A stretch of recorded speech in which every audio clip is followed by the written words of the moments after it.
उर्दू को हम रोज जहां से मिटा देंगे, उर्दू को हम रोज जहां से मिटा देंगे, ये बात भी साहब ने उर्दू में कही है। यानी कि साहब ने उर्दू को खत्म करने की बात भी उर्दू में ही कही हुई है। आजकल सोशल मीडिया पर उर्दू लैंग्वेज को हटाने की बात की जा रही है। उर्दू केवल मुसलमानों का ही लैंग्वेज नहीं है, बल्कि ये पूरे हिंदुस्तानियों का लैंग्वेज है। उर्दू लैंग्वेज सिर्फ इंडिया और पाकिस्तान में ही नहीं, बल्कि पूरे दुनिया में बोली जाती है। जैसे middle east, UK and USA और भी बहुत सारे कंट्री में उर्दू बोली जाती है। ये लैंग्वेज ग्लोबल आइडेंटिटी बन चुकी है। इंडिया में 3000 से अधिक उर्दू प्रकाशन है। यूनेस्को ने भी उर्दू लैंग्वेज की लिटरेचर को वर्ल्ड हेरिटेज का हिस्सा माना है।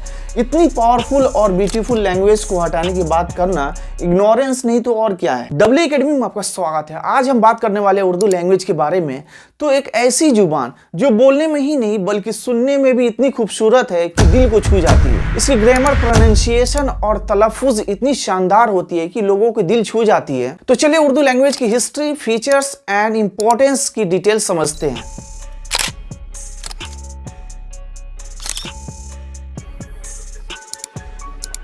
तो सबसे पहले समझना ये जरूरी है कि उर्दू एक जुबान ही नहीं बल्कि एक कल्चर, तहजीब एंड अदब का निशान है। उर्दू को मोहब्बत का जुबान भी कहा जाता है क्योंकि इसकी लहजा इतनी नर्म और शायराना है कि ये दिल को सीधा छू जाती है। उर्दू नाम का इस्तेमाल पहली बार कवि गुलाम हमदानी मुशाफी ने 1780 ईस्वी के आसपास हिंदुस्तानी लैंग्वेज के लिए किया गया था। और उर्दू लैंग्वेज 12वीं सेंचुरी से है। जब मुस्लिम इन्वेडर्स भारत आए तो पर्शियन, अरबिक और तुर्किश जुबान का असर लोकल हिंदी और संस्कृत पर पड़ा। इन्हीं जुबान का मेल उर्दू को जन्म देता है। उर्दू का मतलब ही लश्कर यानी कि आर्मी, क्योंकि ये जुबान लश्करों में बोलने से शुरू हुई थी।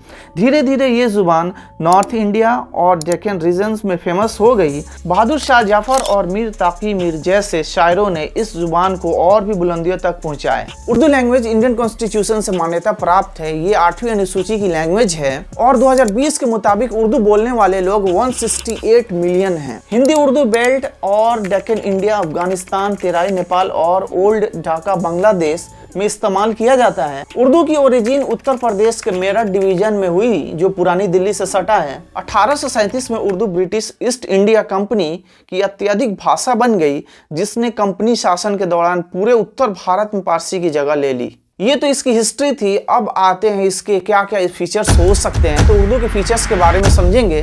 तो पहला, script, vocabulary, pronunciation and literature. तो इसके 4 स्टेप हैं। उर्दू को अरबिक में भी लिखा जाता है। इसके खास अपने अल्फ़ाबेट होते हैं और ये राइट साइड से लिखा जाता है। उर्दू लिटरेचर दुनिया भर में फेमस है। जैसे मिर्ज़ा गालिब, अल्लामा इकबाल, फैज़ अहमद जैसे अफसाना जुबान का हिस्सा है। अब आते हैं इसके इंपॉर्टेंस के बारे में। तो culture influence, poetry and communication. Culture influence में तहजीब, अदब और जज्बात, तो ये 3 स्टेप इसमें शामिल है। अगर ये चीज़ें हम फॉलो नहीं कर पाएंगे ना तो सब कुछ बेकार है। आप कहेंगे कि उर्दू को हटा दिया जाए तो ये चीज़ें ख़त्म हो जाएंगी, हमारी कल्चर ख़त्म हो जाएगी, हमारी तहजीब, अदब एंड जज्बात को ख़त्म कर दिया जाएगा। यहाँ तक कि आपको देखा जाए तो बॉलीवुड में बहुत सारे शेर व शायरी और गाने और डायलॉग उर्दू में ही लिखे गए हैं। यानी कि सारे के सारे मतलब जो अल्फाज हैं, वर्ड हैं, उर्दू से ही लिया जा रहा है। तो आप चले जाए बॉलीवुड में तो बहुत सारे गाने जो हैं वो उर्दू में ही, यानी कि अगर एक गाना है तो उसमें 50 से 60 और 70% देखा जाए तो उसमें क्या है, उर्दू वर्ड शामिल है, यानी कि उर्दू लफ्ज़ शामिल है। और क्या है, फिर हिंदी शामिल है, उसके बाद से इंग्लिश है, कुछ संस्कृत है। तो अगर कहा जाए कि आप उर्दू के बगैर बोल लो तो ये पॉसिबल नहीं है। आप उर्दू से मतलब बच ही नहीं सकते हो, आप भाग नहीं सकते उर्दू से। ना ही आप उर्दू से भाग सकते हो, ना ही हिंदी से भाग सकते हो, ना ही इंग्लिश से और ना ही संस्कृत से। तो ये चारों का कॉम्बिनेशन है जिससे हम एक हिंदी बोल सकते हैं, उर्दू बोल सकते हैं, एक लैंग्वेज बोल सकते हैं जिससे लोगों को समझ में आ जाए। तो अपने इंडिया में, भारत में, हिंदुस्तान में ये लैंग्वेज बोला जाता है जिससे लोगों को आसानी से समझ में आ जाता है। आप कहोगे कि मैं केवल हिंदी ही बोलूँगा तो लोग नहीं समझ पाएंगे। क्यों? अगर कोई कहे कि मैं उर्दू ही बोलूँगा तो लोग नहीं समझ पाएंगे। अगर कोई बोले कि इंग्लिश ही बोलूँगा या फिर संस्कृत ही बोलूँगा तो लोग नहीं समझ पाएंगे। तो सारे लैंग्वेज को इंक्लूड करके सबका कम्बिनेशन होता है, जिससे बोलने में लोगों को आसानी होती है, समझ में मतलब अच्छे से समझ पाता है। अगर कहा जाए कि आप उर्दू को छोड़ दो भाई, हटा दो, मैं हिंदी ही बोल लूँगा, तो ये पॉसिबल नहीं है, कोई बोल ही नहीं पाएगा।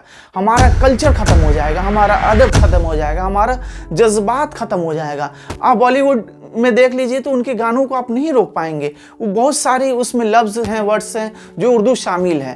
तो बहुत सारी बुक हैं, जैसे हिंदी है तो हिंदी में भी बहुत सारा ऐसा वर्ड है जो उर्दू है जैसे शामिल हो गया। अभी मैं जो वीडियो बना रहा हूँ इसमें बहुत सारे उर्दू अल्फाज हैं, यानी कि वर्ड हैं, जिसमें हम मतलब लोगों को समझाने के लिए ये चीज़ें बोली जाती है। तो ऐसा नहीं है कि मैं उर्दू से बच सकता हूँ या फिर मैं हिंदी से बच जाऊँगा या फिर संस्कृत से या फिर इंग्लिश से।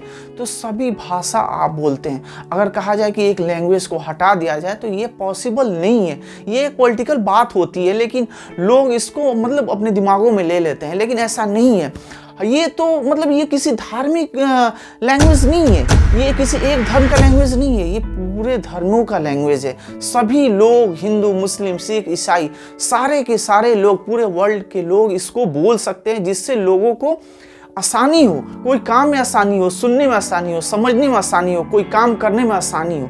इसीलिए लैंग्वेज को बनाया जाता है, ना कि धार्मिक चीज़ों के लिए लैंग्वेज को बनाया जाता है। तो सारी लैंग्वेज अपने अपने जगह पे सही है और सबको सपोर्ट करना चाहिए और सभी को सीखना चाहिए। CIA के अनुसार Ethnologue and the world fact book के 2022 के अनुमान के अनुसार उर्दू दुनिया में 10वीं सबसे अधिक बोले जाने वाली लैंग्वेज है। टोटल 230 मिलियन स्पीकर्स हैं। उर्दू हिंदी मिलती जुलती लैंग्वेज है, इससे आप भाग नहीं सकते हो। हिंदी देवनागरी स्क्रिप्ट यूज करती है और संस्कृत यूज करती है, जबकि Urdu Arabic Persian script use करती है। जो लोग उर्दू को मिटाने की बात करते हैं उनसे एक सवाल, क्या आप मोहब्बत को मिटा सकते हो, अदब को मिटा सकते हो, जज्बात को मिटा सकते हो, जो सिर्फ उर्दू लैंग्वेज में बयान हो सकती है? तो बहुत से ऐसे स्पीच हैं जो क्या किया जाता है, एक शेर पढ़ी जाती है। जैसे पार्लियामेंट में क्या होता है कि एक शेर पढ़ा जाता है, उसके बाद से अपना स्पीच रखा जाता है, अपनी बातों को रखा जाता है। तो कहा जाए कि मतलब आप उर्दू से बच सकते हो या फिर भाग सकते हो, तो ये पॉसिबल नहीं है, आप बच ही नहीं सकते हो। तो एक पार्लियामेंट में क्या होता है कि एक शेर व शायरी किया जाता है, उसके बाद से क्या होता है अपनी स्पीच, यानी कि जो बोला जाता है, जिस टॉपिक पे बात किया जाता है, उसके बाद से वो शुरू करते हैं।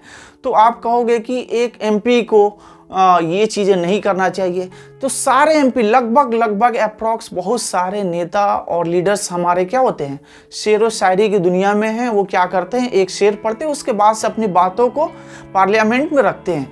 तो अगर कहा जाए कि इन चीज़ों को बंद किया जाए या फिर हटा दिया जाए तो ये पॉसिबल नहीं है। एक पॉलिटिकल ये क्या होता है, बाइट होती है, लेकिन कोई बड़ी बात नहीं है। तो हमें इन चीज़ों पे सोशल मीडिया पे तरह तरह की पोस्टें नहीं करनी चाहिए कि इन लैंग्वेज को बंद कर दिया जाए या फिर इसको हटा देनी चाहिए। तो ये एक इख्तलाफ वाली बातें होती है। तो हमें सभी धर्मों को मिलजुल करके रहना चाहिए और सभी भाषाओं को बोलना है। हमें ये नहीं है कि किसी एक धर्म का ही भाषा है, सभी लैंग्वेज को हमें बोलना है एंड सीखना है। ये नहीं कि कोई चीज़ को, लैंग्वेज को सीख लेना, ये नहीं है कि मतलब हम एक धर्म के लैंग्वेज को सीख ले। हमें धर्म पे ज़्यादा फोकस नहीं करना है कि हम इस धर्म के हैं या फिर उस धर्म के हैं या फलाने धर्म के। हमें धर्म पे, रिलीजियस पे नहीं जाना है। हमें एक इंसान बन के रहना है, हमें एक इंसानियत फॉलो करना है, ना कि मतलब क्या मतलब कोई एजुकेशन कर रहा है, कोई नॉलेज ले रहा है तो उसमें क्या दिक्कतें हो सकती है, वो ऐसा दिक्कत हो ही नहीं सकता है। तो हमें इन चीज़ों से प्रॉब्लम नहीं होनी चाहिए। हमें तो आपस में मिलजुल के रहना चाहिए, सभी लोगों को मिलजुल करके रहना चाहिए। सभी लैंग्वेज की मतलब क्या करनी चाहिए, इज्जत करनी चाहिए, इज्जत व एहतराम करना चाहिए और उसको सीखना चाहिए। तो ये नहीं है कि एक धर्म का हो या फिर दूसरे धर्म का हो, तो ऐसा नहीं होना चाहिए। सभी धर्म के लिए ये लैंग्वेज मतलब लागू है। अपने इंडियन कॉन्स्टिट्यूशन में इसको क्या किया गया है, मान्यता प्राप्त है। तो हमें किस चीज़ की दिक्कत हो सकती है, कोई चीज़ की दिक्कत नहीं हो सकती है। तो ये रही मतलब उर्दू लैंग्वेज की डिटेल्स। तो हमें ज़्यादा इन बातों पे फोकस नहीं करना है, हमें सभी धर्मों को मिलजुल करके रहना है। ये छोटी छोटी बाइट्स पे ध्यान हमें नहीं देनी है और ये गलत वे पे जो चलने की कोशिश कर रहा है या फिर गलत तरह से बाइट्स दे रहा है, उन चीज़ों पे मतलब क्या हमें फोकस नहीं करना है। हमें मिलजुल करके हिंदू, मुस्लिम, सिख, ईसाई सभी धर्म हम क्या होंगे, आपस में मिल करके रहेंगे, ना कि नफ़रत फैलाएंगे। तो हमें नफ़रत नहीं करना है, हमें सभी धर्म भाई बहन मिलजुल के रहेंगे तभी हमारा देश आगे बढ़ेगा। ठीक है, तो इन चीज़ों पे हमें फोकस करना है, एक इंसान बन के रहना है, इंसानियत करनी है और दूसरों की मदद करनी है, हमें एक दूसरों की हेल्प करनी है। ठीक है, तो हमारा देश आगे बढ़ेगा। तो प्लीज़ गवर्नमेंट से रिक्वेस्ट है कि उर्दू लैंग्वेज को पूरे देश में बढ़ावा दिया जाए और इन लैंग्वेज पे ध्यान दिया जाए और बोला जाए और लोगों को सिखाया जाए, ताकि लोगों के अंदर तहज़ीब और मोहब्बत और जज्बात पैदा हो और लोग एक अच्छे रास्ते पे निकलें, जिससे हमारे ग्रामर, प्रोनाउंसिएशन और कम्युनिकेशन स्किल ज़्यादा डेवलप होगी। तो अगर ये चीज़ें हम सीखेंगे और दूसरों को सिखाएंगे तो हमारी तलफ़ुज़ यानी कि बहुत ही बेहतर होगी, बोलने का जो तरीका होगा, कौन सा वर्ड कैसे बोलेंगे, कौन सा आवाज़ कैसे निकलेगी, तो ये चीज़ें हमें आसानी होगी और बोलने में हमारी कम्युनिकेशन स्किल ज़्यादा डेवलप होगी। तो प्लीज़ हमारे गवर्नमेंट से रिक्वेस्ट है कि इन चीज़ों पे फोकस किया जाए, जिससे हम मतलब डेवलप होंगे, हमारा देश डेवलप होगा। तो प्लीज़ आपसे रिक्वेस्ट है कि इन चीज़ों पे फोकस किया जाए। फिर मिलते हैं नेक्स्ट वीडियो में। Okay bye, thank you and salute you.